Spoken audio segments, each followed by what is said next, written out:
Hi there, frost tube friends, and welcome back to Mother Buck's Cross Stitch. I'm Terry, also Mother Buck, and today is my third installment on progress with my Heaven and Earth Designs 2025 SAL. I am working, just to give you a background again, I'm working on the Jelly World by L&L Designs. At the beginning of the SAL, we had a choice of 12 different charts that we could work on, and this is the one I chose. You can see the lovely colors. That's the main thing that drew me to it. And after last week's vanquishing of the frog, where I had to take everything out and start anew, I have a really good start. I now have 2,950 stitches in a matter of about 4 days. I had 5 days of stitching last week, and I think I made pretty good progress to get caught back up where I was before I had to frog everything. I probably had about 22 to 2,500 stitches in when I had to frog everything out. But now I've gotten all of 939, this color here, which is a really dark navy blue. I got all of that in for these pages that I'm looking at. I got all of my 310 in for as far as I have on my Q-snap. And I'm working now on, I can't tell you the number exactly right now, but on this blue here. So I'm on my third color. After this color, I'm going to try and see if there's not a lighter color that I can do so that I have some contrast and I can start seeing exactly what's showing up. But I'm still really happy with it. I'm doing a 10 stitch 2/1 on 18 count Aida, and I'm enjoying the way it's going. I'm getting better at trying to figure out exactly where I am. I know I mentioned before I had an issue with where I was exactly with the 10 stitch. I was, especially when I was getting down to the row, to the row beneath it, I was getting kind of confused about where I was, but I've gotten more used to it now, so I'm getting better with the 10 stitches, and I do like the way it looks.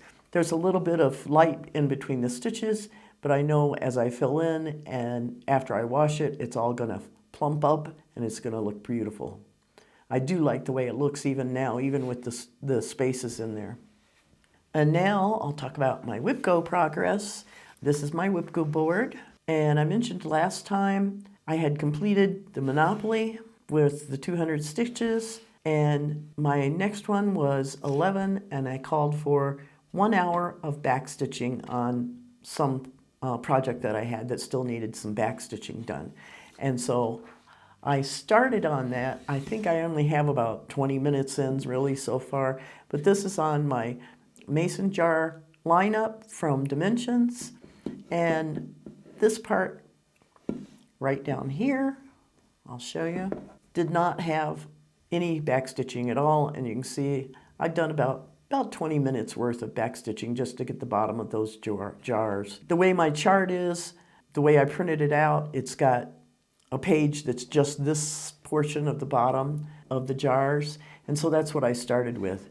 And as I continue to work on it, I'll start coming up and get into the flowers themselves.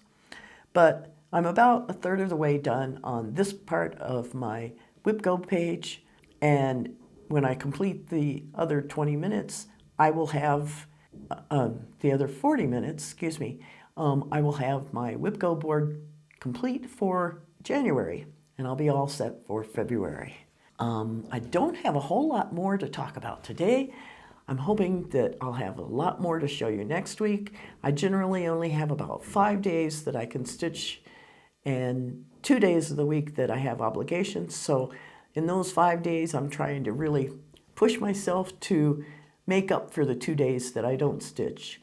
I'm using another program now that gives me an idea of how many stitches I need per day, which is lower than what I had originally estimated. I had originally estimated over 300 stitches a day, and now I can see that my actual estimate is about 250, 257, something like that, stitches a day to be on track to finish in 6 months.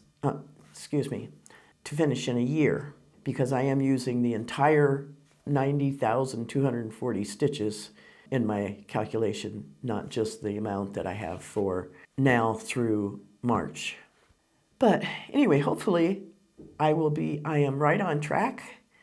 I am right where I should be right now, and I'm doing a little better than the 250 some stitches per day when it averages out. So I'm right on track, and I hope you guys are too. I hope you're enjoying what you're doing. I'm seeing a lot of people that are just like me.